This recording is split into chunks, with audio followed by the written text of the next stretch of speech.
आजाद Hindustan live, सच के साथ। टोंकसर घाट पर नर्मदा पंचक्रोशी यात्रियों को नर्मदा से सुरक्षित पार छोड़ जाने का कार्य जारी। 15,000 लोगों को नर्मदा पार छोड़ा। इतने ही श्रद्धालु टोंकसर में मौजूद। एडिशनल एसपी सहित अनेक विभागों के अधिकारी मौजूद। सनावत शनिवार को तीर्थ नगरी ओंकारेश्वर से शुरू 5 दिवसीय पंचक्रोशी यात्रा अपने दूसरे पड़ाव पर ग्राम टोंकसर पहुंची, जहां रात 2:30 बजे बाद से सनावत से यात्रियों ने अपनी यात्रा को शुरू किया। कल सुबह टोंकसर पहुंचने के साथ ही सुबह 9 बजे प्रशासन द्वारा लगवाई 30 नाव के जरिए हजारों यात्रियों को पार छोड़े जाने का क्रम शुरू हुआ, जिसमें देर शाम तक 20,000 यात्री पार छोड़ दिए गए। करीब 10,000 यात्री टोंकसर में ही मौजूद है। इस कार्य के लिए एडिशनल एसपी, एसडीएम सहित विभिन्न स्थानों के थाना प्रभारी सहित अन्य विभागों को जवाबदारी दी गई। देवउठनी एकादशी पर ओंकारेश्वर से शुरू 5 दिवसीय पंचक्रोशी यात्रा में सनावत से यात्री अपने अगले पड़ाव ग्राम टोंकसर पहुंचते हैं, जहां यात्रियों को नर्मदा पार मुरल्ला छोड़ा जाता है। प्रशासन द्वारा 30 से अधिक नावों का इंतजाम कर विभिन्न जिले के अनेक थाना प्रभारियों को घाट पर मौजूद किया गया। बैरिकेड लगाकर यात्रियों को सुगम सुलभता से घाट पर पहुंचे और यहां से आगे अपनी यात्रा के लिए सुरक्षित छोड़ने के इंतजाम हुए। एडिशनल एसपी शकुंतला रोहल ने बताया, जिले के अनेक थाना क्षेत्रों से थाना इंचार्ज और बल के साथ जिला मुख्यालय से आए जवान, होमगार्ड के जवान, कोटवारों को भी इस कार्य में जवाबदारी गई। लाइफ जैकेट पहनकर सभी यात्री सुरक्षित क्षमता के साथ यात्रा करें, इस बात पर विशेष रूप से नजर रखी गई। नर्मदा पार छोड़े जाने के दौरान भी वहां पर पुलिस और अमला यात्रियों को सुरक्षित उतारकर यात्रा के लिए गंतव्य के लिए रवाना हुए। एसडीएम सत्यनारायण दर्रा ने बताया कि राजस्व विभाग के साथ साथ पटवारी, कोटवारों और अन्य विभागों को जवाबदारी देकर पंचक्रोशी यात्रा के कार्यों में लगाया गया। यात्रियों के आने की संभावना को देखते हुए एक दिन पूर्व से ही करीब 3,000 यात्रियों को नर्मदा छोड़ दिया गया।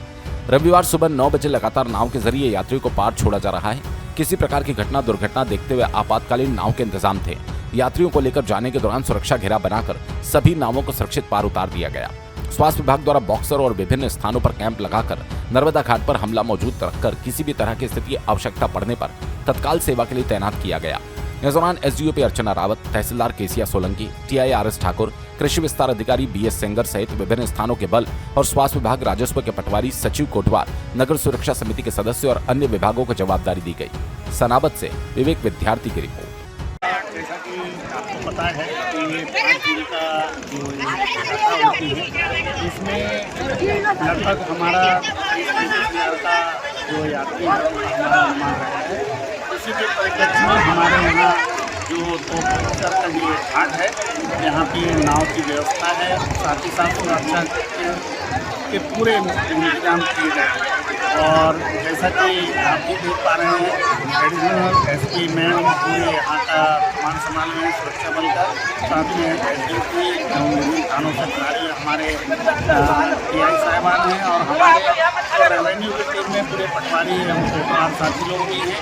और स्वास्थ्य को ध्यान में रखते हुए हमारे स्वास्थ्य की टीम है और ग्राम पंचायत की पूरी टीम हमारे साथ इस यात्रा में व्यवस्था की है।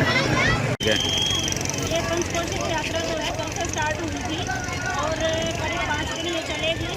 इसमें कल से ही यात्रीगण आने शुरू हो गए थे और उन सभी जो पंचक्रोशी यात्री हैं, कल हमने करीब 2,500 से 3,000 के करीब कल क्रॉस करवाए थे, जो कि टोंकसर घाट से सेवला घाट तक जाते हैं। आज हम अब तक करीब 12,000 जो पंचक्रोशी यात्री हैं उनको क्रॉस करवा चुके हैं।